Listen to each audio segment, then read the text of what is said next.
ladies and gentlemen. Welcome to the Schmoes Show. The only show where we come up with the worst ideas for movies before the show even fucking starts, and I didn't even bother to record it because I was gold A material. My name's Mr. Ryan, and I'm a Schmo. And I'm Cairo, and I'm also a Schmo. And welcome to the Schmoes Show, ladies and gentlemen. How was your week, Mr. Cairo? Not too shabby. Was busy at the start, but last couple of days have been good. And looking up for today. How was yours? I got a fucking new 5K record for my running. Oh, nice. Yeah, Oh, 34 minutes and I think 24 seconds. Mm-hmm. I have a picture. Let me just double check that. Yep, 34 minutes, 24 seconds. I'm a zoomy boy. Nice. Hey, hell yeah.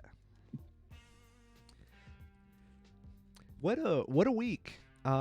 It's been a week. Yeah, it has been a week. All that foreshadowing in the news really paid off. Mm-hmm. Do you want to talk about the indictment, or do you want to save that for later? No, let's go through it right now. Like, it is definitely the big news right now. It is. So yeah, we have official confirmation that the New York grand jury that was hearing information and testimony about a number of things, but generally business finance violations in New York, which includes the hush money payments that were made to Stormy Daniels before the 2016 election. Hush money? Who would pay her hush money? Probably somebody.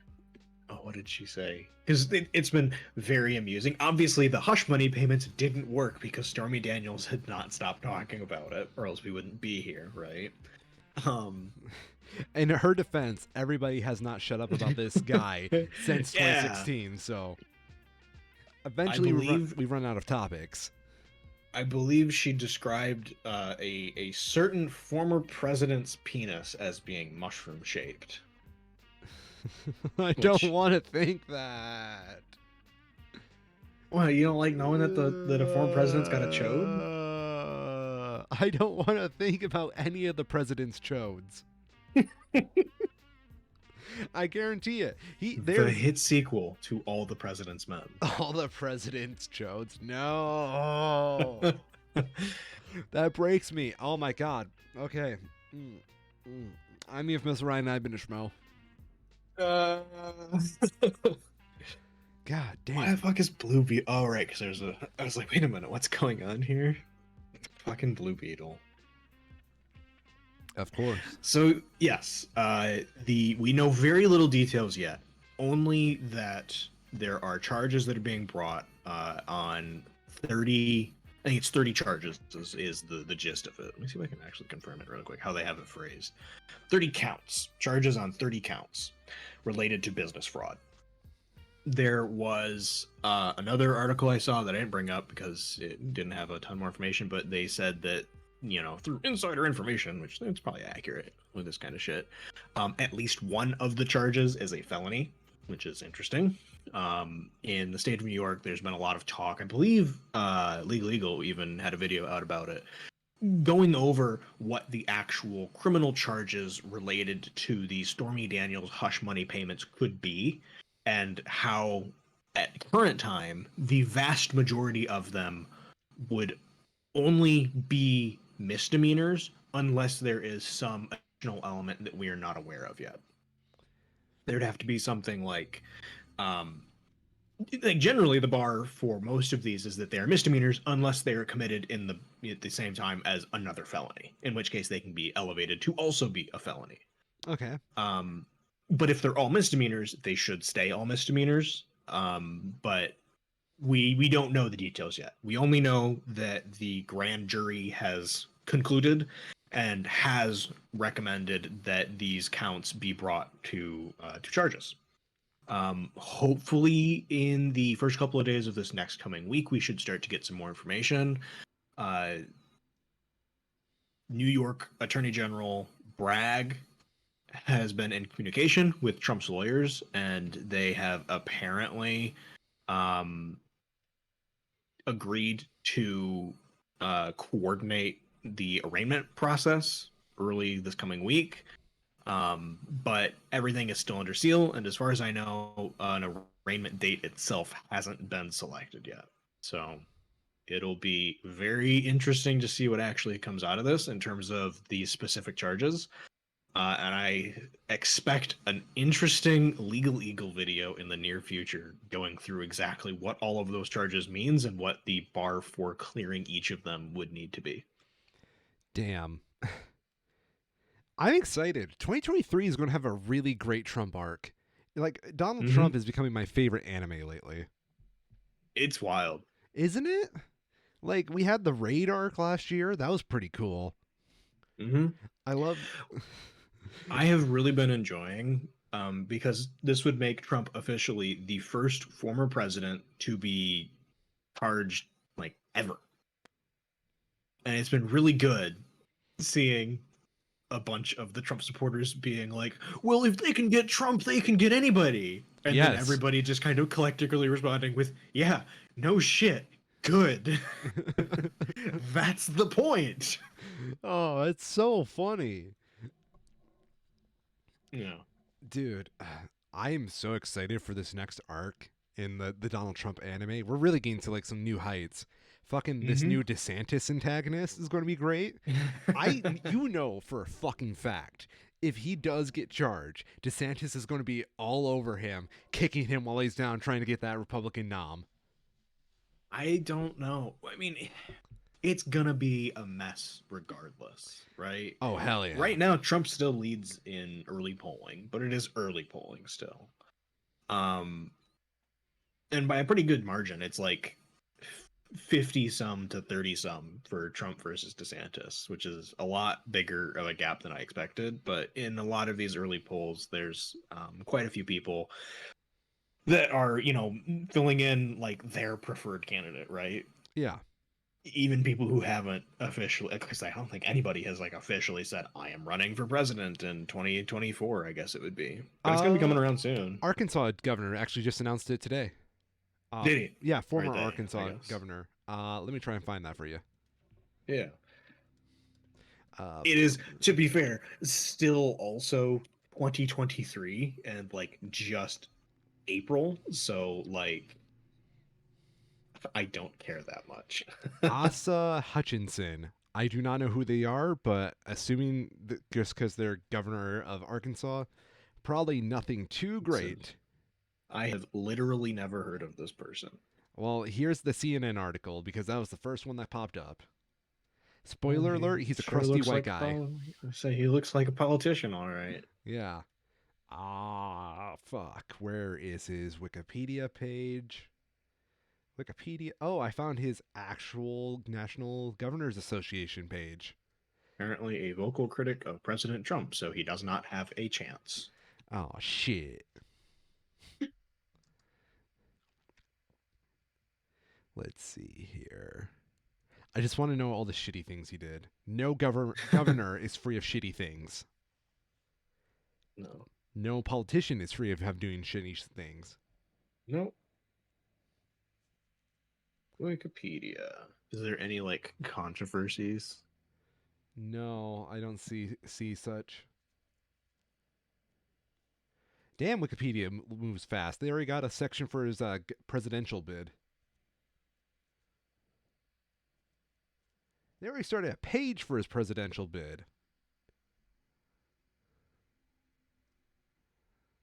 He has led a relatively boring political career, if I'm honest. You know, that's refreshing nowadays, though. Oh, here we go. Hutchinson agreed to serve on the Constitution Project's Guantanamo Task Force in December of 2010, saying that it was something important for our national security and our war on terrorism. Cue the Seinfeld bass music.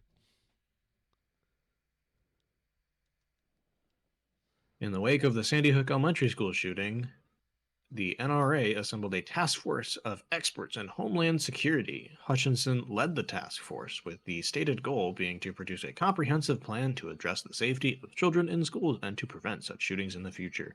Well, you really knocked it out of the park there, Hutch. Didn't he though? When was that again? Sandy Hook? Yeah, like 2013. God, that's so crazy. Exactly 10 years ago today, April 2nd, 2013. Are you serious? Yeah, April 2nd, God, 2013, he presented the National School Shield Plan during a news conference at the National Press Club. damn. He's doing pretty good, I would say. No, I would not say.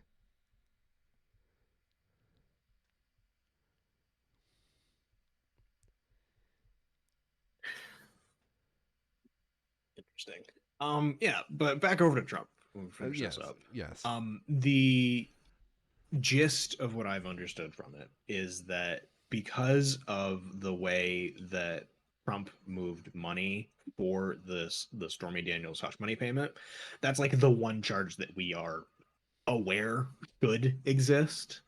Um, it was moved in a way that would be considered illegal because it involved campaign finances.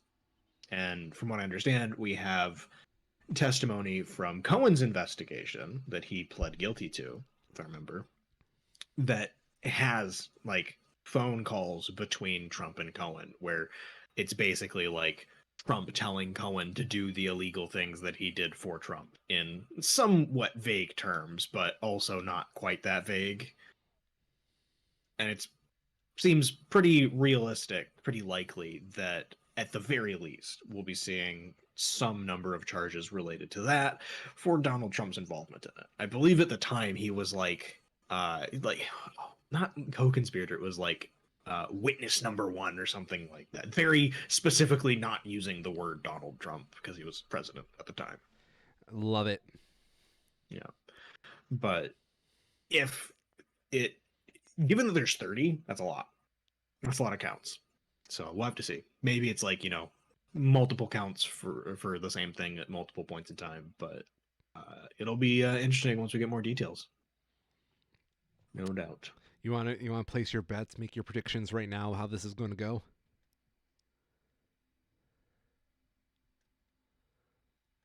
I would bet it's going to be a lot more boring than people think. Oh, it's going to be hella boring.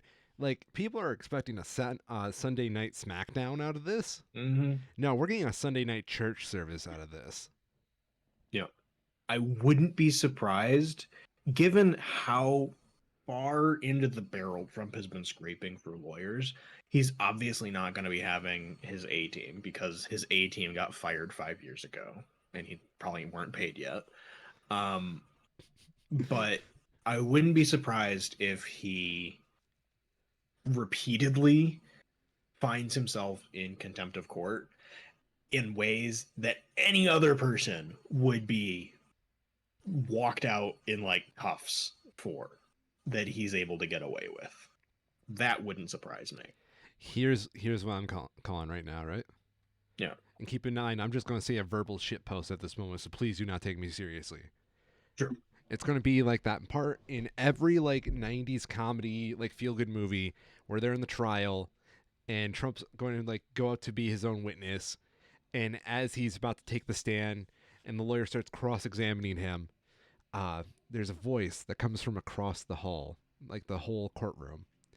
And it's like, he is absolved, and out from like the doorway finally comes that goddamn Kraken Sidney Powell was talking about a couple years ago. And then the Kraken frees Trump from all of his charges, and they go right off into the sunset. Mm-hmm. Yep. I mean, why would you mention the Kraken if the Kraken never came? Oh, I assume that's because they were all very, very stupid. But yeah, we'll see.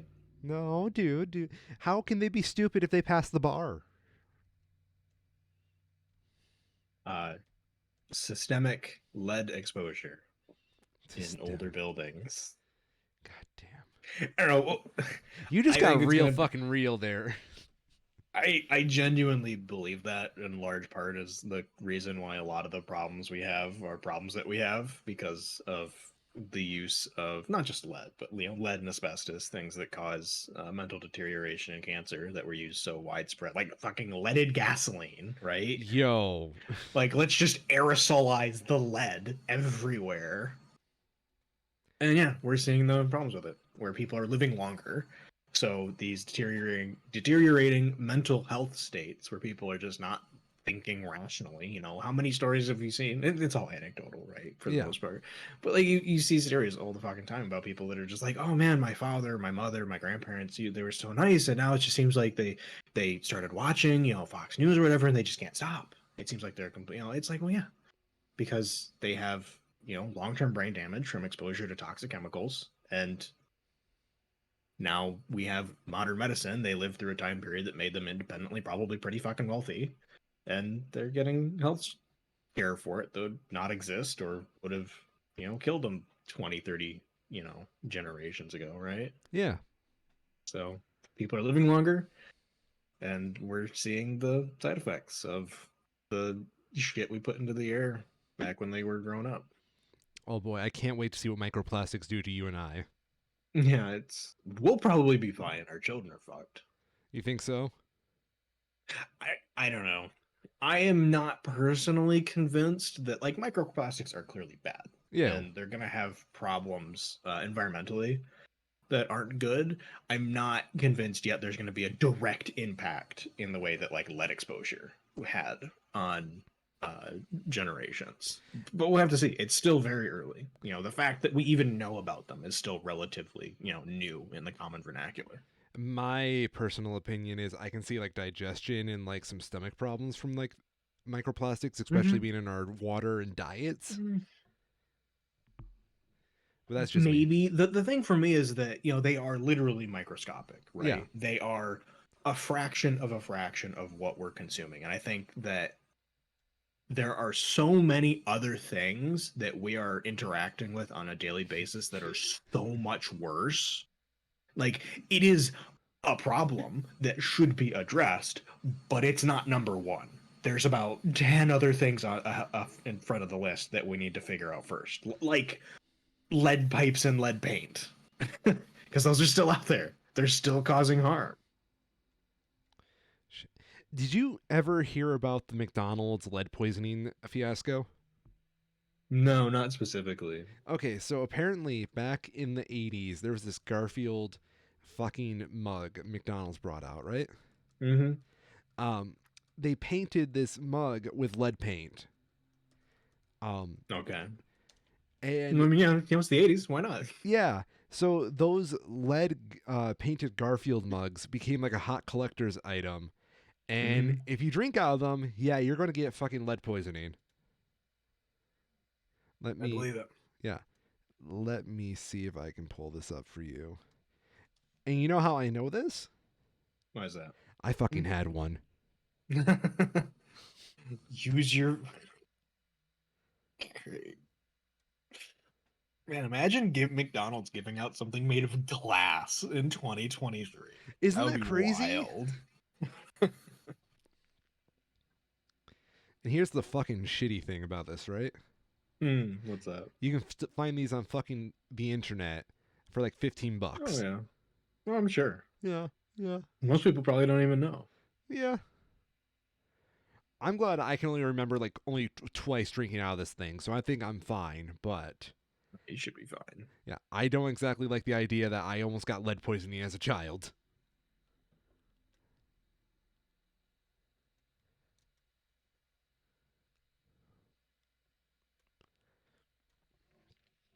Speaking of things dying from Oh, the 80s and 90s, oh no. E3 has officially been canceled. Finally.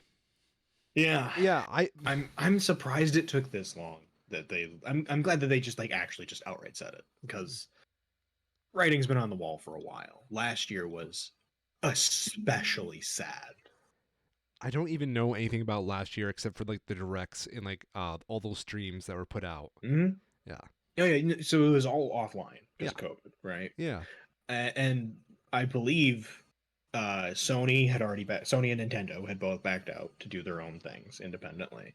So it was mostly in terms of like streamed content stuff from independent studios. I know Devolver Digital always does a pretty big thing, but it was much lower quality just inherently because of that. Smaller budgets, smaller teams, and just less Yeah. because you don't have Sony, you don't have Nintendo, you don't have Microsoft. There's a reason that they're the big three. Like that automatically completely rules out the chance of any sort of hardware news being at the event. Um, and yeah, now that there's been more and more individual publishers coming out and being like, yeah, we're just not going to worry about it because once you lose those big names, you lose the interest from the viewers who would tune in for that, sort of like staying watching on to catch some of the smaller devs, and it just doesn't make sense anymore. Honestly, I think you could probably just fuck E3, right? Fuck it, fuck it, fuck it. Right. It's a dead era. Let's let it pass. Mm-hmm. But I'm not against the idea of smaller independent studios having their own convention for stuff like this, especially if they can't Mm-hmm. afford their own streams. Oh, for sure. Yeah. I saw some good discussion about like to that exact end. Just have it change it to be like an independent developer exposition Yeah. where you just give everybody, a booth. Some people maybe have bigger booths than others, but specifically independent publishers and developers, and just let them have demos of their stuff if that's what you want to do. It would make so much sense to just do that because, like, immediately, if you're not doing the big three, you can reduce that fucking stadium they usually do it in by, Oh like, yeah. to, like, something so much smaller. You could do that Mm-hmm. in convention center. I've seen Comic Cons Mm-hmm. that would be a For lot, sure. that would be a lot better suited for like something like that. I think this is all like super hypothetical, of course. Yeah. Having it be a much smaller scale also opens it up to the possibility of being mobile, where you could have, Indie Dev Con, San Francisco, Indianapolis, Tacoma. You can move it around to smaller convention centers and just have people, for one, it lets regional places have their own booths to showcase things, and it lets more people be able to get out to see it because it's smaller and lower cost. It it also I agree with you on that. I really do. And I think that's one Mm-hmm. of the reasons why E3 fucking fell on its face is that there was Mm-hmm. only one E3. Yeah, And it got way too big for its own good. yeah, honestly, you probably could have done like 3 E3s. Funny, I know. And then fucking Mm-hmm. put those in 3 different locations, make it smaller venues so you don't have to rent out as much space, and then maybe one of the big 3 highlights there at a time. It would Mm-hmm. have kept the marketing more consistent, could have increased ticket sales because you would be gaining a wider audience. And I don't fucking know. I'm just spitballing ideas here. Oh yeah, for sure. Yeah. Oh well. Rest in piss, E3.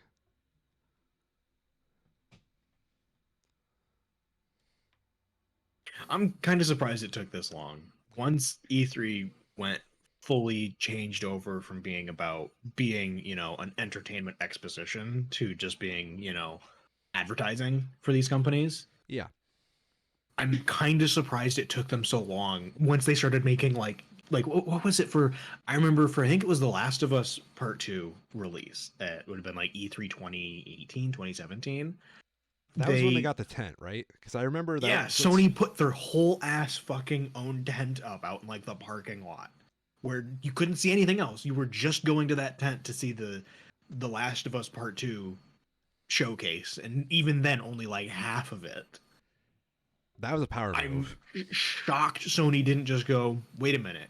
Why are we fighting with Nintendo and Xbox for headlines at the same time as this? Why don't we just we're already doing our own shit. Let's just do our own shit 3 weeks earlier and get all the headlines then. Exactly. Yeah. I'm surprised, but I'm surprised it took this long. I am COVID too. really just put Like, the final nail in. thinking like very retroactively. What was the first console that wasn't announced at E3?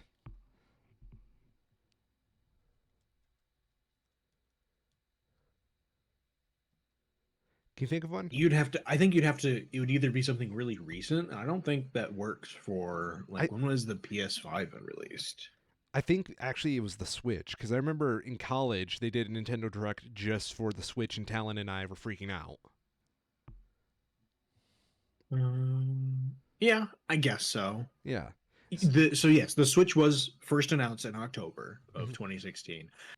But that being said, I'm sure at E3 2017 they had a huge Switch promo at Oh, that point. I'm sure there was a promo. I'm just thinking like the moment that hardware was no longer being announced exclusively at E3 was like the Right. beginning of the end. Like, and Yeah, for sure. I wasn't sure if that was like the PS4 or Xbox One, but I definitely remember the No, Switch wasn't those were announced at definitely E3. there. Hmm. Yeah. I feel like I'd have to like check the exact dates, but I want to say that the PlayStation 5 never was shown at any E3. Really? Yeah, because the PlayStation 5 was announced in Yeah, because like wasn't it when was like it? during When it was COVID? launched. So they announced the PlayStation 5. Oh wow, they didn't even like wait that long. It was released November of 2022. I think it was first confirmed in September. It's hard to find these like weird dates this far back.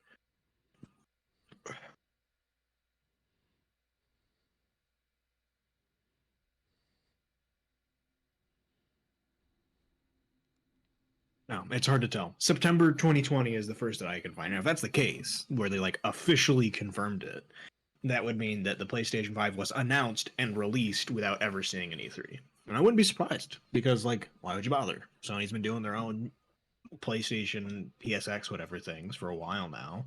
The only company that was really buddy buddy with E3 is pretty much Microsoft, which Mm-hmm. makes sense because American show, American Yep, company, that was their home turf. for sure.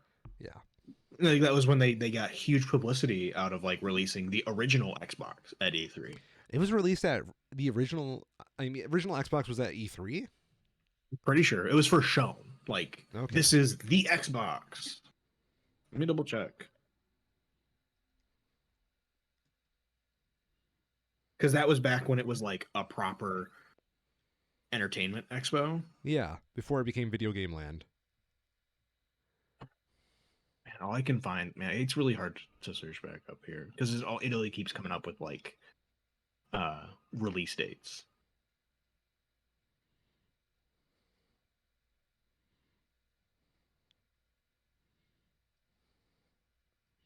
Hmm.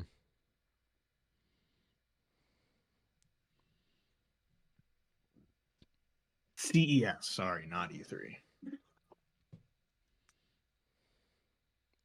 The Xbox was officially unveiled because it was with The Rock. It was at CES 2021.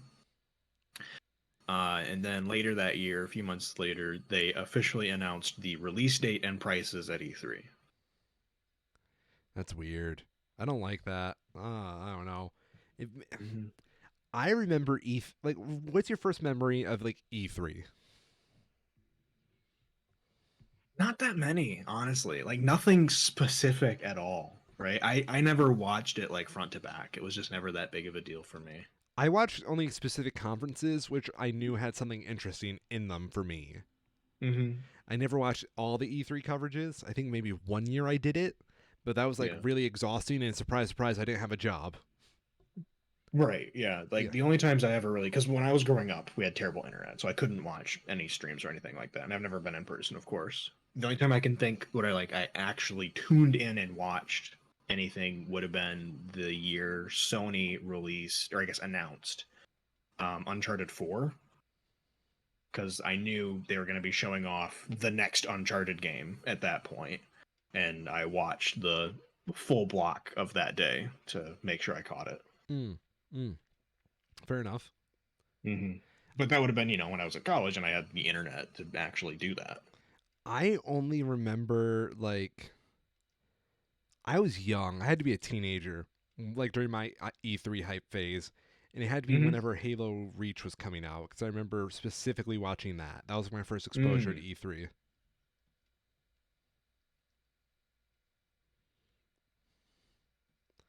Either way, rest in piss E3. You were an antiquated part of the industry. Thank you for the Hmm. laughs.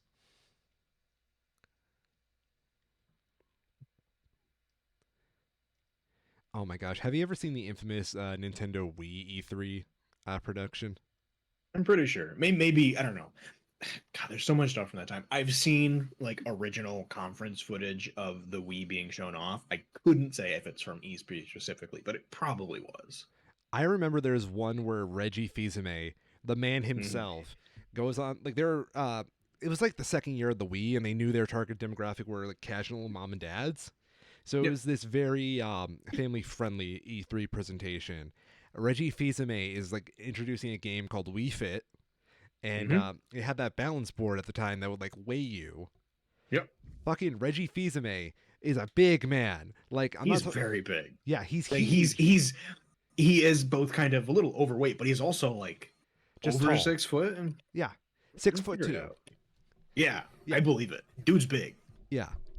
Um, if I remember this right, it was also during that time where they got Reggie only as like a spokesperson for like the Hmm. company to appeal to those general gamer audiences as well. Yeah. So he gets on the Wii balance board to like check his weight, and it's like, dude, it gets outed in front of the whole fucking world for being overweight. And then I remember him just like getting really defensive on there, like not in a mean way, but more like, oh god, this is really embarrassing kind of way. And he Yeah. said something about it doesn't matter how big I am, I can kick all your asses. I may be misremembering that, but I think it's funnier no matter what. That man is a treasure. Reggie, come on to our podcast.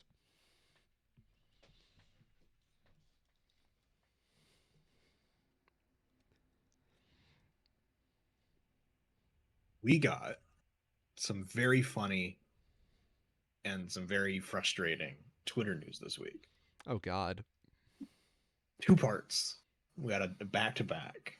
First, we got the confirmation that starting April 15th, the Twitter For You tab will be completely, officially unusable. And people who use Twitter have known for a while that it's kind of been a mess regardless on the For You tab because it's much more algorithmically driven compared to the chronological timeline of people you follow. Yes. But starting on April 15th, only accounts that are verified, meaning they have paid the $8 a month to get a blue check mark or the $1,000 a month to get a gold business check mark, will be shown in that tab. If you don't pay, you won't be in that tab. And understandably, there's a lot of people that aren't very happy with that. Notably, the New York Times and LeBron James both confirmed that they're not going to be putting up money for that because it's stupid. Why would they target LeBron James? They didn't. He's Oh, just a notable person who is currently like actually verified on his account, and his check mark is going to be going away because he's not going to pay. Because why the fuck should he? yeah, yeah, that makes sense. Because I mean, Yeah. when So you're fucking get yeah, I go. say get ready for rampant scamming coming about in the next couple of weeks because it's going to be a field day. Honestly, I'm kind of tempted to like watch this blow over for like 6 months and just delete my Twitter app because I get the feeling in a few days Twitter itself is going to be pretty unusable. It won't be completely usable if you just stay in the following tab. It shouldn't show you anything that you're not following, and that's important, right? That's true. It's only going to be in the algorithmically generated section where people will be able to make new accounts, pay $8 a month to put a blue check mark on them, and basically impersonate anyone. Who are you going to impersonate? I don't know. You got to be tactful with it, right? Yeah, I feel like the good way to do it is to figure out, because if you go like after like like LeBron James, right? That's pretty obvious, and people might catch on too quick, and you get your account reported and you get shut down. You got to find somebody kind of in the middle, like a tier 2 actor or a tier 2 sports player, somebody who has name recognition, but not like ooh, I want to know that person. It's more like, oh yeah, I do know that person. And then you just start running giveaways. Giveaways, air quotes, right? Where you're just scalping information like credit cards. Good point. Good point. Mm-hmm. Who would be our perfect target then? I'm thinking, right? Okay, Mm-hmm. hear me out, right? It's got to be an actor from a television show. Mm, A movie that's star good. would be too easy of a target. Yep. Television actor, that's just about right. That's B tier. Mm-hmm. So, what's popular in television right now? I feel like a good one, right? You go after like the Game of Thrones actors because they're not in Game of Thrones so much right now, but they still carry that yeah, that face recognition, even not even necessarily name recognition, because like how many actors can the average person name from Game of Thrones? Probably like two. Pedro Pascal was in Game of Thrones. Was he? He was. Interesting. Okay, automatically take Pedro out of that list because he's too popular at the moment. Absolutely, yeah. Yeah. Oh, Bella Ramsey was also in there? What the fuck? I mean, I feel like you have to remember that Game of Thrones was very, very big and had a shitload of people in it. Okay, fair. Okay. So, with our demographics right now, right? Do we pick a Mm-hmm. male cast member or a female cast member? I feel people are going to fall for the male one more viciously, but we'll get more longevity out of a female cast member. I think targeting longevity is a mistake. Okay. You're gonna get the thing with any scam like this is that you have to accept that you're gonna get shut down. You have to do as much damage as you can in about a 2 week window, and better yet, shut your own account down before it gets past that. Good point. Good point. You can't give them like if they shut you down, then they still get like your information. If you do it Mm-hmm. ahead of time, they can't catch you. Yeah. Okay. Okay. Good point. All Good right. point. I have my mark. Who's your mark? Richard Madden. Okay. Go on. Why did you choose this mark? So I'll send you his picture Okay. because I could not have told you his name ahead of this, but I have seen his face multiple times in a couple of different things. Yeah. And I think it's perfect for that because you go, I know Mm. that guy. Where do I know that guy? I was And you literally don't really just think looking about at it him. past that. Yeah. He was in Eternals. Okay. He was in Game of Thrones. Yep. He was in 1917. Okay. And he's been in a whole bunch of stuff, right? Like he's a phenomenal actor, but he doesn't have the name recognition that someone like, Peter Dinklage has, right? You're right. Okay. That's what I'd go That's for. the mark. You are 100% right. There you go. Like Now, what's he working on? So here's the next step is that you don't want to target stuff that's already happened. You want it to feel natural, right? yeah. So his filmography, he is currently doing Citadel on televisions, American Sci-Fi thing. So scan the Citadel Wikipedia page, find some broad plot points, and start a fake giveaway. You scalp a couple credit card numbers, you open up some, fake debt with it, and you're done. There you Yeah. go. Easy peasy. Lemon squeezy. And all that for just $8. All that for $8. Yeah. Yeah. Like literally in 5 minutes, we have devised, and this is like not social engineering. Like, I mean, it's not like technical engineering. This is all social engineering. Yeah. You find stuff that people know, that people trust. You set up something fake with it. You make it look real, and you steal their credit card information. And then you go buy, TVs or that's where it starts to get tricky, right? Realistically, better yet, you sell the credit card information onto someone else. Mm-hmm. Then you don't have to like worry about the like physical logistics of it. You don't make as much money that way, but it makes it a lot harder for it to get traced back to you. I like this. I like this plan. And the golden thing here is to always do it for like, here's my thing, right? $8 a month for Twitter Blue. Mm-hmm. Only pay for that 1 month. Oh yeah, you're not gonna last more than a month regardless. Yeah, exactly. So turn off your automatic renewals immediately. Mm-hmm. Really good thing I saw from Linus Tech Tips talking about Wish scams on graphics cards, Mm-hmm. where they went on Wish and they tried to buy as many graphics cards as they could to see how many of them were scams. All of them were. None of the places that they bought these graphics cards from, by the time they made the video, were still open. they had all been either voluntarily closed so that there's not a support line for you to call back to, or were shut down by Wish for being, scams. Sounds Yeah, about these right. things. The reality of this is that you can't just put out like an ad in the newspaper and passively do it, right? It's much more concentrated, and you get a lot more traction because of that. Um, but on the other hand, it burns out a lot quicker once people realize, hey, this thing doesn't work. But if you do it in the form of like a giveaway or something, it helps to sort of expand that timeline where you say, hey, we're doing, I'm Richard Madden. I'm doing a giveaway as part of the promotion of my new show, Citadel, that's coming out. Go to this link and put in your information, and we'll draw a winner in a month. And if it's you, you'll get X, Y, and Z. And then you just never draw the winner. Yeah. In the meantime, you scraped all of their personal information and sold it on to somebody else. The key thing with these actors too is you want somebody who's like high enough in the food chain that they're not actually managing their own account, that they have like a PR team doing it. If it's a PR team, they're less likely to catch on. Yeah, I feel like that's pretty standard at this point, though. It's like even to the point where like mid to large sized YouTubers have gotten that way. Yeah. If you're an actor and you've been in something, you're far better off having somebody manage this crap for you. Just like for one, your own mental health, but also because they're much better at much better at it than you would be. Sadly. Yeah, it's their jobs. Yeah. That's why they're paid to do it. One thing that might make their jobs a bit harder, though, is the other piece of Twitter news that we got, where on GitHub this week, a large portion of what goes into Twitter's algorithm was leaked.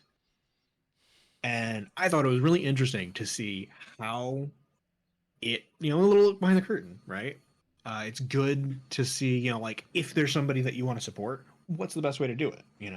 That's one of the things with like YouTube that makes it kind of a black box is like, all right, I like this person, I want to support them more. What actually is the best way to do that?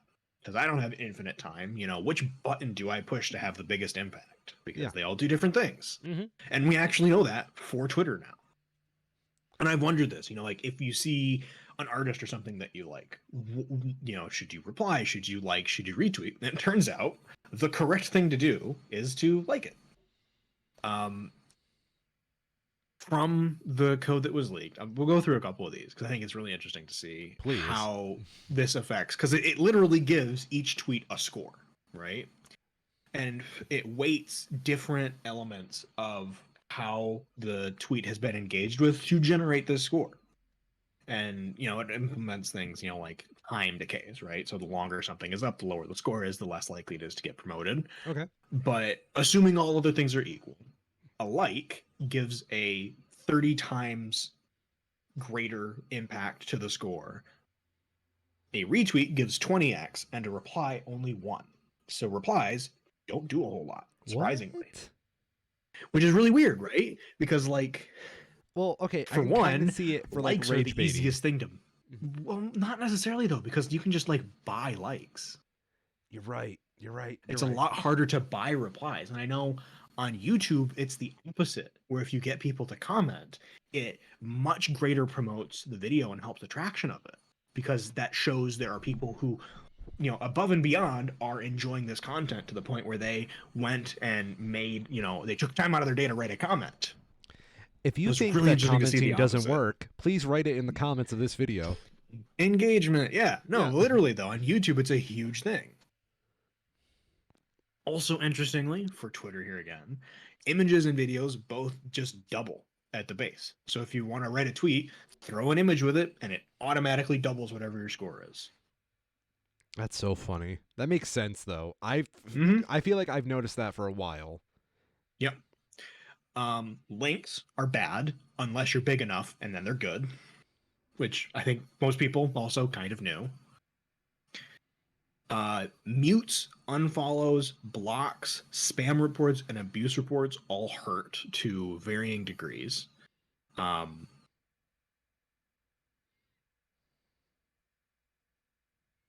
line with what we've heard, Twitter Blue gives you a base, what is it, like 4?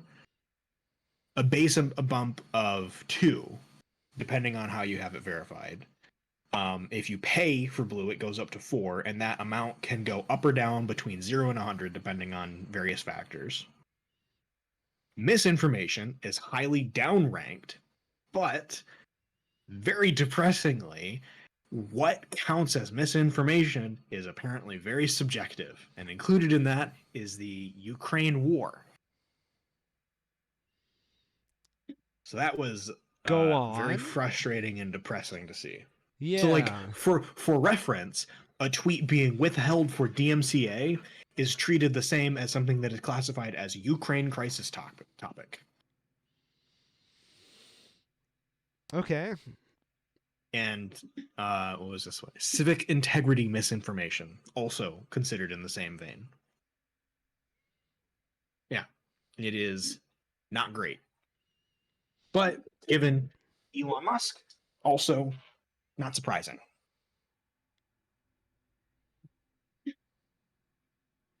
So he's really putting a social credit score on tweets now. Yep. Well, I mean that's it's not quite like that, right? This is just Yeah. the algorithm how it uses to rank things. Yeah. Um, The way you said social integrity just read that to read as that to oh, me. sure. So that's specifically, I believe that's probably the shorthand they have for like election misinformation. Good So call. like, Good call. if you're lying about an election, it's gonna recognize that and push it down. A few more things.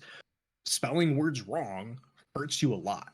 So going through and reviewing your tweet, if you're part of the social media realm, make sure you didn't misspell things, or it thinks it's an unknown language and pushes it way down. Like, to the degree, so like a like is times 30. If something gets tagged as unknown language, it's times 0.01. It's really bad. Everybody on Twitter is clustered into groups based on interests. The algorithm tries to put people within similar groups. If you go outside of your group, it has a a 0.1 penalty where it pushes it down. So this explains why if you're in a niche, it shows you a lot of stuff about that niche. And if you try to go outside that niche, it completely fails. And I'm guessing it uses your likes to determine where to put you in your niches. Yeah, all sorts of engagement. Mm-hmm.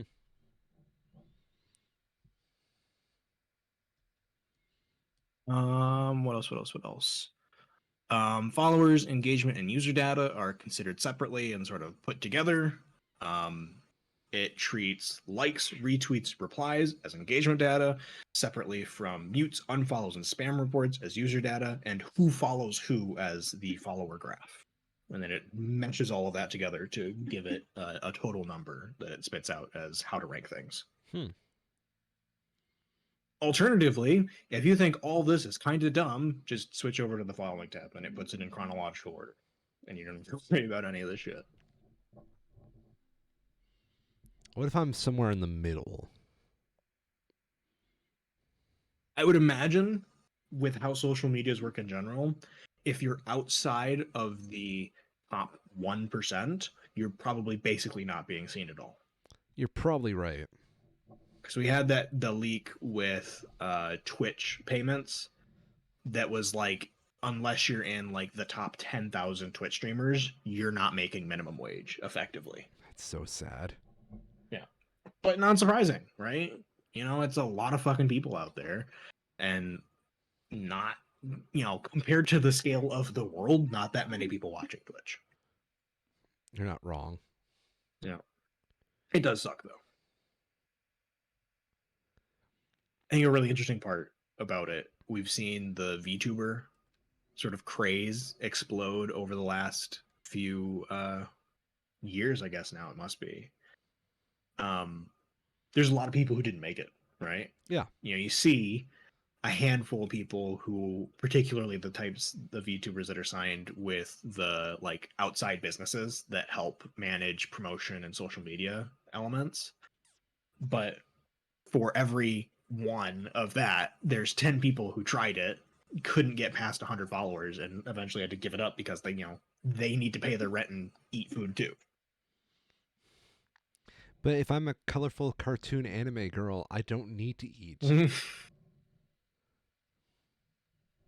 With AI coming around, that very well soon could be true. Oh God, I'm already over like generative AI shit.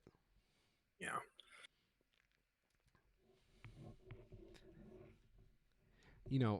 As a guy with a writing degree, right? I had someone Yeah. ask me what's the point of my degree now that Chat GPT exists. And it occurred to me people don't read those fucking Chat GPT like messages too No, they often. don't. Yeah. You ever just like go on like one of those and see them get like on their own diatribe where they realize they don't know what they're fucking saying anymore? Mm-hmm. It's Oh yeah. really beautiful, actually. Have you seen the generative AI model that Ubisoft is implementing for their dialogue writers? I'm going to kill Ubisoft. Go on. It's actually kind of clever and interesting. It doesn't do the work for someone. Okay. That's the key piece. It doesn't replace an individual's job. It's more a tool that their writers can use. Because when you're writing NPC dialogue, right, Hmm. it's a lot and usually not very interesting. Most of the So time, what yeah. you can do is that they have developed this system that looks at what you've been writing beforehand, and if you have like character information, if this is a specific named character, who they are, what their real role in the world you're working in is, as you start to write the dialogue for it, it can just sort of like help prompt suggestions. you know like you can put in something like, I need uh statements of surprise, or statements of greeting for this character, and it can analyze like, oh, so this person's from this culture and this race, if you're talking about like Skyrim or something like that, and they have these cultures, so you could, here's some suggestions, and you can take that and tweak it and go back and forth with it. And that's like the good side of AI. That's how it should be. It should be used to assist people who are already in these roles. And I feel Yes. like that is ultimately, that's what a lot of people who are these, it's the same thing with like the uh image AI generative shit. That was like a year ago now. And artists are still making money, right? Wizards of the Coast is still spending thousands and probably close to millions of dollars every set to get the art that they need to make their product work. It hasn't gone anywhere, and it's never gonna. People will eventually incorporate a lot of these things into their work routines to assist them, but at the end of the day, you still need people in like the near term to actually vet these inputs as being worth a shit. Because the AI sure as hell doesn't know. You know what I really like AI for? What's that? Systematic writing, like writing patents Mm-hmm. and then Oh yeah, like contracts. That is going to be really cool.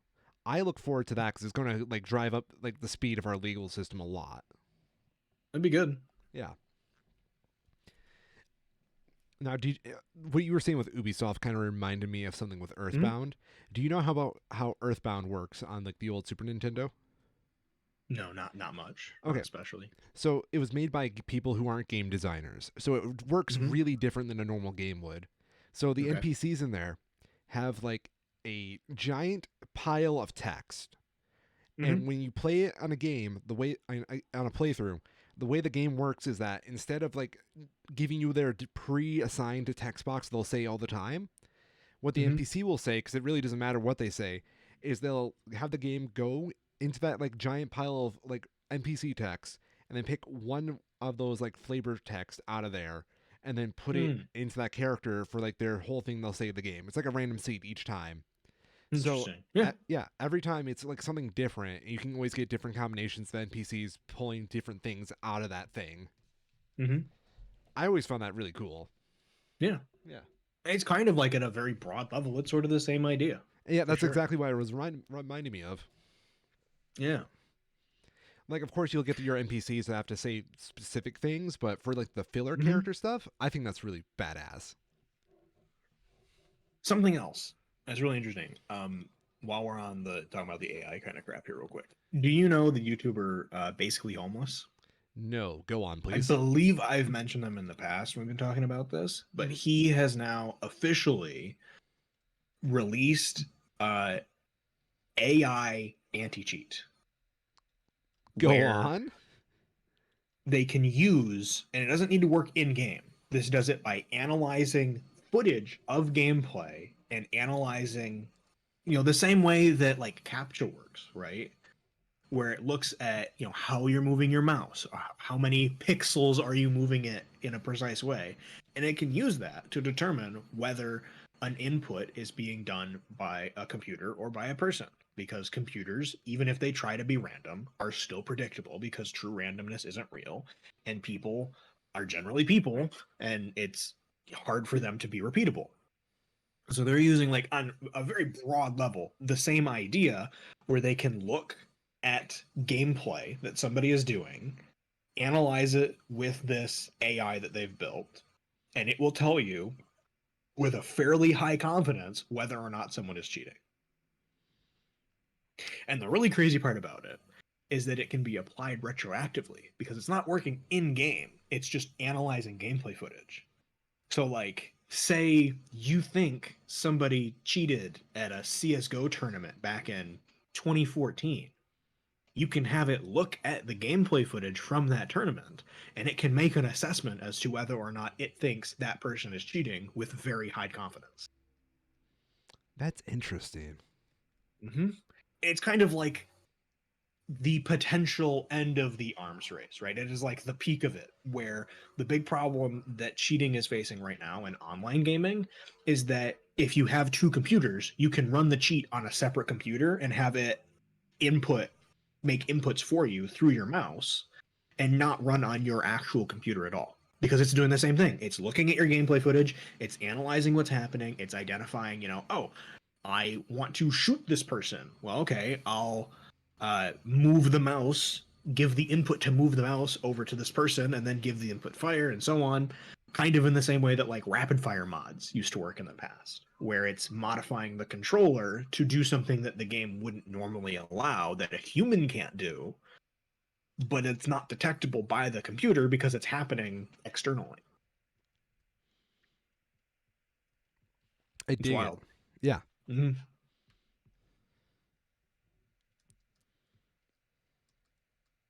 But if it works, there's apparently some other companies that have had the same idea or similar ideas and are trying to work with developers to start implementing them. um, it would be huge. Like the statistics in particularly first person shooter games with the number of people that are cheating is wild. Where in certain games it can be as high as like 1 in 3 people is very likely to be cheating when you look at the number of people that get banned in waves.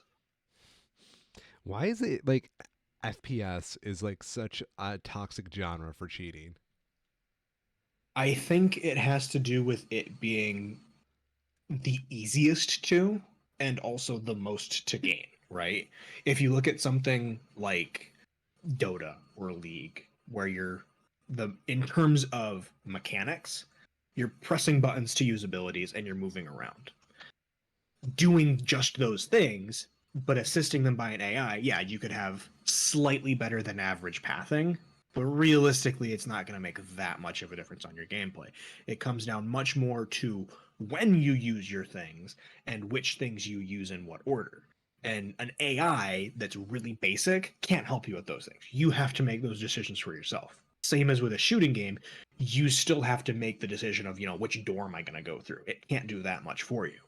But True. for a shooting game, once it recognizes that a person is there, or if it's just telling you where that person is, that advantage can be translated to victory much more quickly than it could in a game like League. If you know where all your opponents is in League, it's still bad, but it's not the end of the world. Like, people have been banned for it in professional competitions, but you could do a whole lot worse compared to, in a first person shooter where if you know where somebody is, well, you just pre-fire them and shoot them and there is no competition at that point.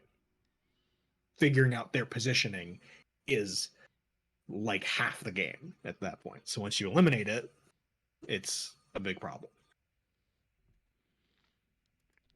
And this is why I play fighters, ladies and gentlemen. I wouldn't be so sure, because fighting games are pretty bad for it too, with how precise of inputs they require. And that's the big thing is it's how precise, like APM is a thing in, MOBAs and that kind of shit. But it's only a portion of it compared to fighting and shooter games where pixel perfect inputs matter much more. True. But okay, scratch that. This is why I fucking play RPGs most of the time, but if I had to play a There you competitive game, I play fighters. go. You happy, mom? That I can agree with.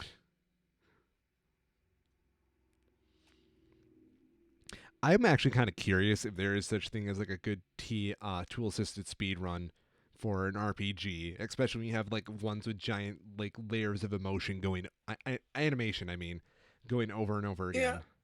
I don't know. It'd be interesting. I would imagine there probably has to be. Yeah, Um, it's just very difficult to write. There's a reason why tool assisted speedruns tend to be on older games predominantly because doing it for newer games is very resource intensive. I'm not surprised. It's a lot easier to cheat on a Game Boy than a PlayStation 4. Last sort of like real news story for the week, more of just like a, I guess, kind of thing. Silicon Valley Bank has officially, through the assistance of the federal government, been sold to First Citizens Bankshares. It is a family run bank in North Carolina. Conveniently, the acquisition puts them just below the required federal threshold for additional oversight. How convenient. I love democracy. It's great.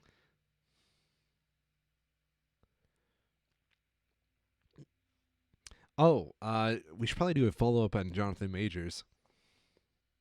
Oh, yeah. Do we have more information? I hadn't heard. Yeah, it's kind of like an anticlimax, but I feel like we do need to cover that. Um, Mm-hmm. the victim in the story released texts of what happened and retracted their statements. So it sounds Hmm. like they're trying to get Jonathan Majors off, and it sounds like it was a giant mix-up.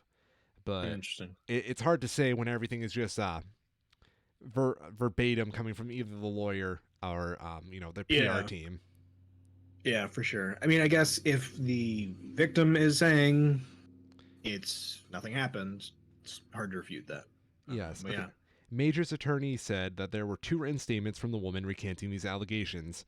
On March 30th, they released text messages allegedly sent by the woman. One message included the statements: "They said they had to arrest you as protocol when they saw the injuries on me, and they knew we had a fight.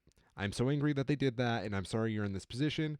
We will make nothing happen about this. I told them it was my fault for trying to grab your phone. I only just got out of the hospital." Ooh. That still Yeah, sounds pretty bad. that does sound pretty bad. Uh, Ooh. Another message included: "I reiterated how this was not an attack and they do not have my blessing to put any charges on you. I read the paper they gave me about strangulation and I said point blank this did not occur and should be removed immediately." So take that for what you will.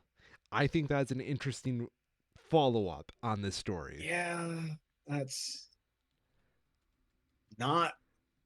It doesn't make it sound better. It doesn't make it sound better, but I guess we have to wait for a pattern, you know? Yeah, Innocent to proving guilty is very much a thing. it's true.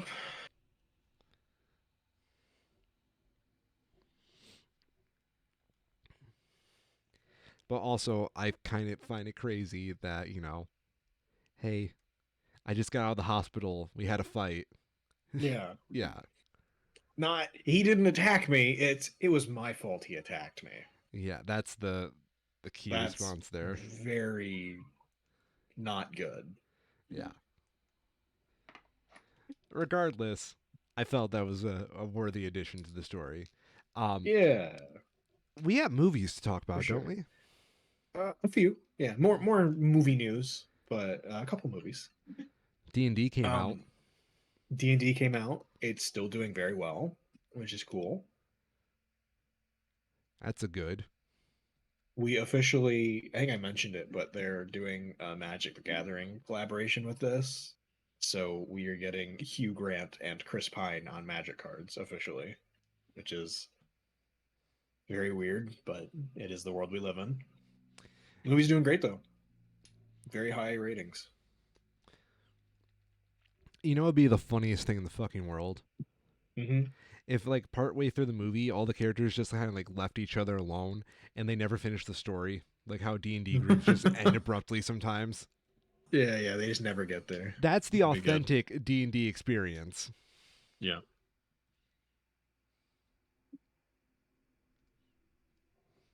Uh, John Wick Chapter 4. Talked about it last week. I have seen it since. Go on, give us your review, good sir. It's very good. It is very much in the line of like the 80s and 90s action that Keanu Reeves would have come from, right? In that there is a plot, but the plot isn't the point. The point is that they've been given film rights to do whatever the hell they need to at Paris, and they're going to use the hell out of those rights to film some badass action. It's like literally like 20 minutes of plot with about 2 hours of very tightly choreographed action. I'd be really curious to see the script to see how, just like how tight have they done this? Because it's really good. It's very entertaining. Hmm. It's very good. Highly recommend it for just like, wanting to see some action movies. I think if they get onto a streaming service I have, I will probably have a John Wick marathon one of these days. It's very good. The thing with it is that what was it I saw in a review for the Cocaine Bear movie? I saw him talk about this, where because directors and cinematographers are getting access to new camera equipment, it is allowing them to film in low light scenarios in circumstances that they just couldn't in the past. Okay. Where these cameras are so effective in low light that they can like literally film by moonlight and have it be, not a black screen at the end of the production. I think I remember hearing something like that, which is still pretty cool. Yeah, like from a technical achievement, it's very cool. From like a watching the movie perspective, it really sucks. Really? Because well, yeah, because lighting is so tightly controlled in films for a reason. And it's not because it's, in part because it makes it easier to get a good picture, but also because it helps it to be, visually interesting. Being able to see more than one color is usually good. And it's resulted in a lot of movies just ending up being a kind of a smear of blacks and dark blues when they're filming these very dark scenes. Um, in John Wick, there is a number. This is a great scene. This is one that really touched me. I'm seeing this picture. There's a scene about a quarter of the way through it where they are at like an assassin's hotel, basically in Osaka, Japan. Okay. Um, and while they are there, uh, the sort of like big bad organization that's overarching in these movies shows up, and is attacking the place. So they go, as I try to paste this picture, but Discord is being very shitty. Um, no, it might have froze. Can you still hear me? I can hear you just fine. Weird. My Discord is frozen, so I'm just gonna not touch it for a minute. Oh, there it goes. Um, they're in this hotel, and it is Osaka, Japan. So compared to the Western locations they've had traditionally, there's a very clear aesthetic here, and all of the guards of this hotel have more traditional imperial tools that they use. The whole big thing with these places is that once you're in the hotel, you're not supposed to have any of your weapons. It's a sort of like a no-go zone for the assassins. Okay. Um, so instead, we get this really cool scene where the owner of the hotel cuts all the lights and they get this green swath through the place where you can tell the room is basically pitch black now, but they've illuminated it with this green so that you, the viewer, can see what the fuck is happening. And it's really good. It's very effective. It is using the lighting. You can see these trees in the background still have color to their leaves. You can see that there's pinks and whites and blues, even though everything's bathed in green. You can see all of the individual people that are here and all the action that's happened, right? Hmm. even though this is a scene that is supposed to be set in basically pitch black. Whereas they could just film this in complete darkness and you could technically see all this the same. It's more visually interesting to be able to like actually see what's happening rather than just kind of see what's happening. Have you ever seen the last season of Better Call Saul? I mean, not like Hmm. watch it, but like seen a like an image of it. Not specifically. No, I'm not sure if I have. Okay, so the main conceit of Better Call Saul season 6 and Breaking Bad season 5, same Hmm. series, is that they are generally the darker storylines. Yep. And when they do these storylines, they also play around the lighting to get the images darker and darker and darker to kind of show that we're going down this very dark road. Yeah. Um, what you were just explaining to me about your lighting situation reminds Yeah. me a lot of like the problems that I have with those last seasons. I'm going to Hmm. drop an image in here. For Um, sure. yeah, of It's the same idea with how I know I hear this complaint a lot more. I think we're going to see it now that these directors are starting to do this more and more. People are like, why are my movies so dark when they're yeah. watching them at home? Why, the complaint is like, why can't I hear people talk when everything's loud enough for the rest of it? Why can't I hear people talking? It's Hmm. because they mix them so aggressively to make the loud parts loud to the point of being uncomfortable for other scenes because they have the technology that lets them do that, regardless of whether it's appropriate to use it in that way. They do it regardless. Got to justify that budget. Yeah. Well, and to a point, though, it's also just like, oh, I have a new tool I can use. I'm going to use it. Yeah. I mean, kudos to them. I get they want to use technology that way. Mm-hmm. Because especially like, oh boy, I can't wait to play with my new toy effect. Yeah. Yep. Yep. For sure. Couple of really cool things in John Wick Chapter 4 here Go on. that I wanted to point out that are just neat from like an action movie perspective that I hadn't seen before. A large part of the plot, because these are all, assassins, hitmen, killers, they all wear, like the James Bond type suits, but the sort of like in universe reason for that is that one, it looks good, and all of the suits are made of Kevlar, so they're bulletproof. So it leads to really interesting scenes where you'll have, a bunch of gangsters trying to attack John Wick, and he uses his Kevlar suit as like a piece of body armor that he can, like, if he holds the unbutton, he just holds it up to cover his face. He now has a bulletproof vest over his face, basically.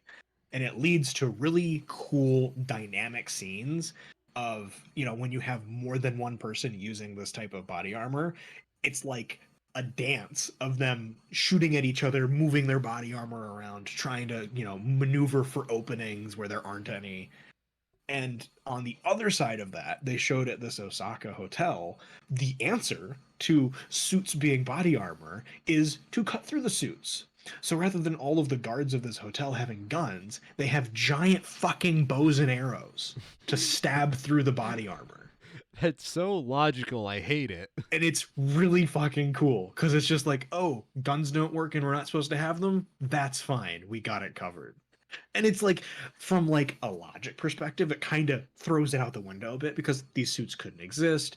The bows probably still wouldn't work. But for like a film perspective, it looks fucking awesome. And it just lends like an extra sort of level of just like coolness to all of it, where you have the one side trying to storm the place with guns, and then all the people working at the hotel have like katanas and bows and arrows, and it doesn't completely fall apart. It like makes sense and is actually engaging, seeing people with guns fighting against people with bows and arrows. It's very cool. I do like the juxtaposition of such a thing. Mm-hmm.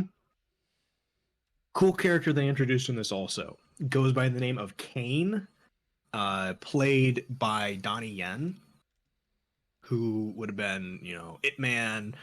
God, he's been in a ton of stuff. Where is the Ip Man movies in particular? I've He seen was in only Rogue one of One. those. Yeah. He plays the not like the not quite a Jedi guy in Rogue One. Oh, that dude was badass. Yeah, Yeah. he plays Kane in this, which is a hitman for the bad guys who gave up his eyes, literally, for the wealth and the security of the organization in exchange for carrying out hits for them, but he's still blind. So it's just like, again, another layer of like, okay, how does a blind hitman work? And they found a way where he uses, sound in unique ways to, he sets up like door alarms that are motion sensitive so that he can know when somebody walks by him. He has a cane with a sword in it that he's able to sort of like use echolocation and shit like that. It's just very cool. I love it when action Very movies decide to creative. have fucking fun. Yeah. Yeah. So highly recommend it. The third John Wick movie, I'm pretty sure it is, sort of goes like it's not quite as good as the other ones, but chapter 4 more than makes up for it. We also got a really fucking cool scene of Keanu Reeves just going to fucking town with some nunchucks and beating the shit out of people, I would pay which was money to see very that. cool. Yeah. It's very cool, and it's a good showcase of like how nunchucks can still be effective in close quarters combat, because turns out hitting a guy with a piece of wood that's moving really fast still fucking works in 2023. Who would I'd have guessed? I'd argue it always works. Hmm. Except for that It's good to weird be period in reminded. 2020 where it didn't work. Yeah, yeah. We Yeah. don't talk about that. No. COVID really fucked up a lot of things. Nunchucks was one of them. Yeah.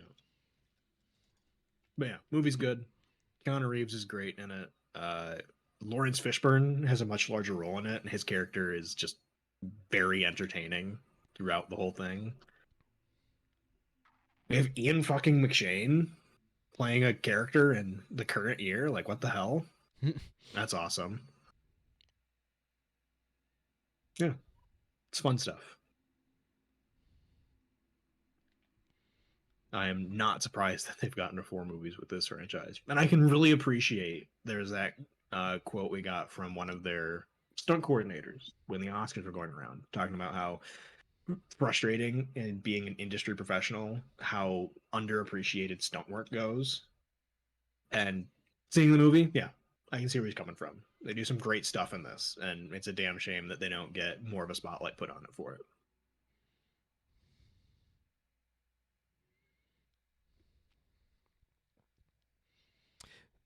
So, rank the John Wick movies 1 through 4. Probably 1, 4, 2, 3. Damn. Okay, I expected more out of that, but okay. No, it's pretty clear cut. The first one has much more of a cool factor to it, where it sets up the character in the first place, and you don't really know what's happening, and that's pretty hard to overrate. Where it does so much of the legwork for the movies that come after it. Um, the second one is better than the third one, I think, but I think you could have personal opinion flipping it one way or the other. And then for the fourth one, I think it's pretty clear cut. The plot, for what little plot there is, doesn't come to the forefront as much. It's able to sort of take a back seat to just let you appreciate the stunt choreography that they have and how much they use the environment around them. Like, you spend like 10, 15 minutes in a room in these scenes, and it's just Keanu Reeves meticulously dismantling wave after wave of people trying to come and kill him, and they found a way to make that very interesting. And that's damn impressive that it's not more. Hmm. Okay. Because you think about it like, oh, 10 minutes of just Keanu Reeves in one room fighting guys? That sounds like shit, but they made it work somehow.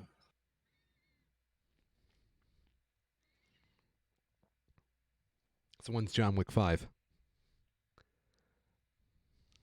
Spoilers. Close your ears, people, if you don't want spoilers about John Wick Chapter 4. They end it with John Wick dying. I So there called won't it. be. I called it last week. I called it. No. I like to think I'm pretty good. Pretty good at what I do. Mm-hmm.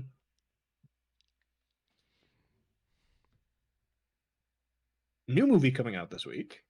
We have the Tetris movie that's actually out now. Oh shit! I forgot that was even coming. Mm-hmm.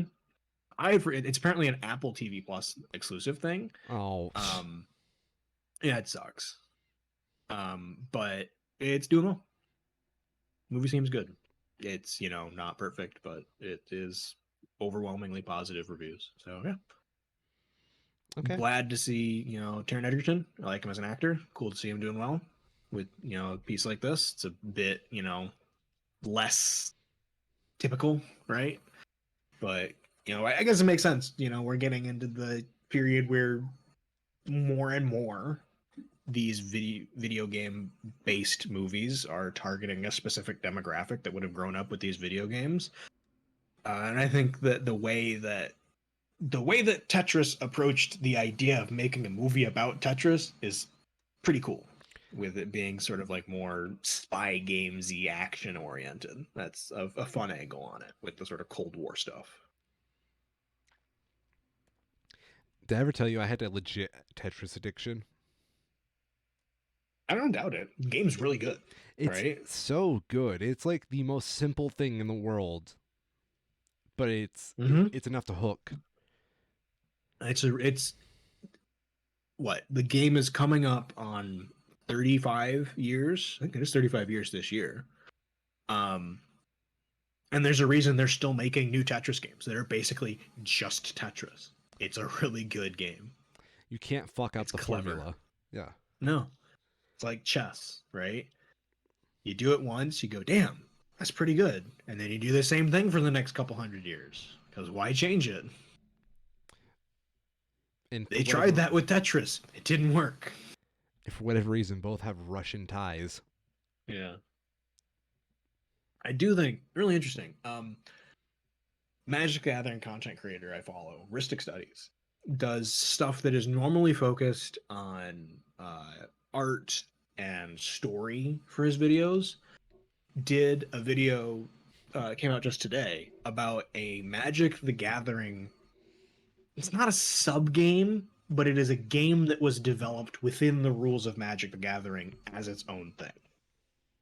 And it does present the really interesting idea about how when games are made well, how it lends itself to people trying to innovate within the systems that they've made.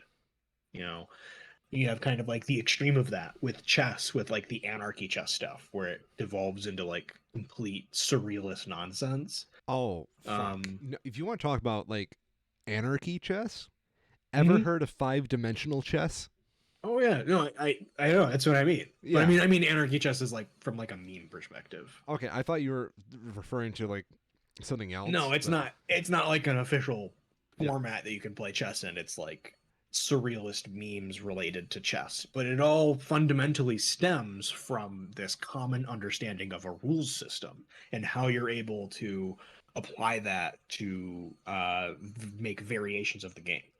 So the thing with this specific Magic the Gathering format that he was talking about is it's called Forgetful Fish, and the key gimmick of it is revolving around the idea of two players sharing a deck and a graveyard and utilizing the card Dandan, which is a fish that can only attack if your opponent has an island and is sacrificed if you don't have an island, as the only form of winning conventionally, and then having a number of spells that manipulate the top of the deck to sort of have to, you have to do that like 5D chess thing of like, okay, I can counter my opponent's spell, but it's going to put it on the top of the deck, and then they just get to draw it again. How do you figure out the puzzle of what is the optimal play at a given time, given that you have this shared resource pool? Okay. Manipulating ways to make your opponent draw a bad card, for example, that kind of inverts the way that these cards would typically be played in Magic the Gathering. Mm-hmm. It's very interesting, and good game design systems make good games come out of them. That's what I'm getting at here. Speaking of good games and design systems, Mm. did you hear about the new Zelda game? I mean, how could I not? It was literally all over fucking Twitter. I have managed to avoid seeing any like video gameplay of it. I've seen stills, of course, but Oh my god, I cannot believe what they fucking did to this thing.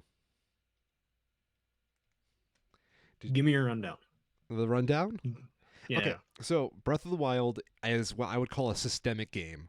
It is a game in which the way the game is made is that it Mm-hmm. has a series of systems that work with each other, and it's up to the player to manipulate said systems and environments to get the most out of the gameplay. Mm-hmm. Something as simple as like there is grass, you have fire. If you set the grass on fire, you will create an updraft because the heat rises. Yeah. Or if you go into snow and you have a torch, you won't be freezing yourself because you have fire right by you to keep you warm. Real Yeah. small detailed shit like that, right? So Mm-hmm. they announced the sequel to Breath of the Wild, which is another systemic game called Tears of the Kingdom, and they Mm-hmm. expanded on those systems with such features as fucking assembling shit. Mm-hmm. As in, you can make a fucking vehicle out of junk parts you find lying around. Mm-hmm. I it goes in like the Banjo Kazooie nuts and bolts tradition, but it's also And it absolutely does. fucking wild that you can use like those kind of things in a systemic game for like the. I don't know if there's any other game that's done it, but this is like the first time I've ever seen like a concept like that. I have a fun fact about that, and we'll get back to that once you're done. Continue for now, Oh, okay.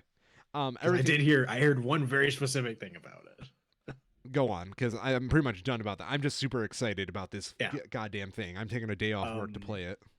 Not to quell your excitement, Yo, but Nintendo has copyrighted those systems, no so people fucking can't way. use them. Yeah, which is, I as love they say on my planet, a dick move. I love the developers to death. I fucking hate Yeah. the business side of Nintendo. Yep. It really sucks because, like, genuinely, does Legend of Zelda, both of them have made major innovative strides in how you can interact in a game world. And it's a damn shame to see them take that next step to try to copyright them. Um, It's so cool. Like yeah, I love the ideas here, and I think it'd be really cool to give those ideas down to other developers. for sure. Yeah, because like I like And they might license them still, yeah just because they have a copyright doesn't mean they enforce it. It just gives them, means of protecting their intellectual property. yeah. But given that it is Nintendo, they don't have a great track record with that. No, they do not.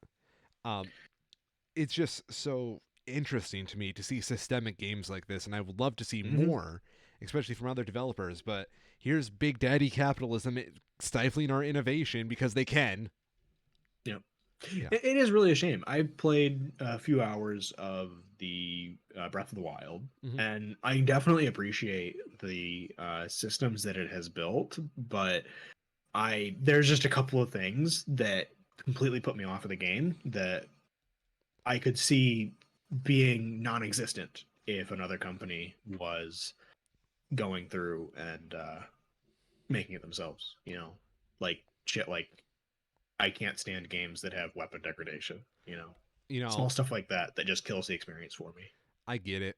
I get it. I'm not even gonna fight that because I get it. Mm, To me, I think this fusion mechanic that they're doing, where you can fuse weapons together to get bit durability back, is pretty cool, and I think it's a direct mm. answer Oh to yeah, it that. helps for sure. Yeah, like they took a stick in the trailer and they attached another stick to it, and you got a bigger stick. That They got stick plus. stick plus that fires off all the neurons in my monkey brain.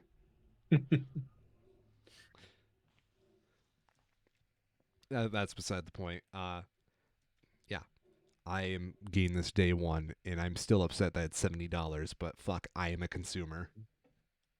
It does seem like they can justify the increased price though.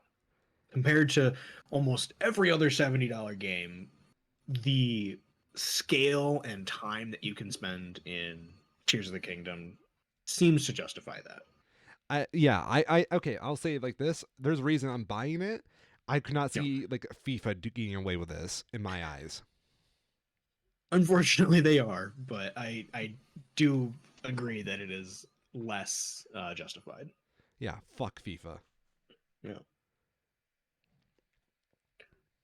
Yep. Yep. Yep. I don't know if we talked about it, but we also got some early looks at what could be the next Elden Ring DLC. Ooh, go on. This is just a We, gaming podcast today. I'm fine with that. It's a good day for it. It is a good Um, day. we know that it is going to be called Shadow of the Erd Tree, and we have a single picture to go off of for it. But it seems like it seems at first glance to be like a prequel sort of thing almost, where the one image that we have for it, uh, we don't know, of course, because they haven't said fuck all, and we don't even know. Like we know it is a thing that exists. We don't have anything past that. But the character looks to be one that is kind of dead in the game where we played it, or at least had the appearance of being kind of dead. So, but yeah, more Elden Ring. I'll take It's that. it is amazing. I think Zelda fans are the same way. How FromSoft or Nintendo can release a picture and people will talk about it for like an hour. Dude, okay, so there was a 10-minute gameplay video for Tears of the Kingdom where they Yeah. showed all those mechanics, Hmm. and people are like taking those screenshots from that gameplay and trying to match them up to what they look like in the previous Breath of the Wild world. Because, like, Sure. same general map, just different things to do in the map. So people are trying to like rebuild the Breath of the Wild map with just 10 minutes of gameplay to see what's different. Right. Yeah, so I get that. Yeah. Yeah. So we had a tweet confirming that it is called Shadow of the Erdtree, and that picture, and Vadi Vidya put out 16 minutes of speculation. Pure unbridled speculation. Love it. Certain game fans are just built different. I think you need a world to like entice people to get that way. I think everybody has like Oh, for sure. something in them that wants to be that passionate. They just need to find something to get passionate about. Hmm. I can see that. I do love Elden Ring's aesthetic. I like dark colors with It's very gold. good. Yeah. It's like a typical day in the Midwest. We are truly represented. Kind of. I would love a really lame RPG like that. Hmm. What was it that Nintendo had? A real to life farming simulator? Which one was that? One of the directs they had last fall where there was like 8 games in a row that were farming sims, but Oh, kind of yeah. anime-y. And they had some specific term that they were using for them, and they had to say it like 6 times because all these games were basically the same thing, just by different companies. It was something like that. I can't remember exactly.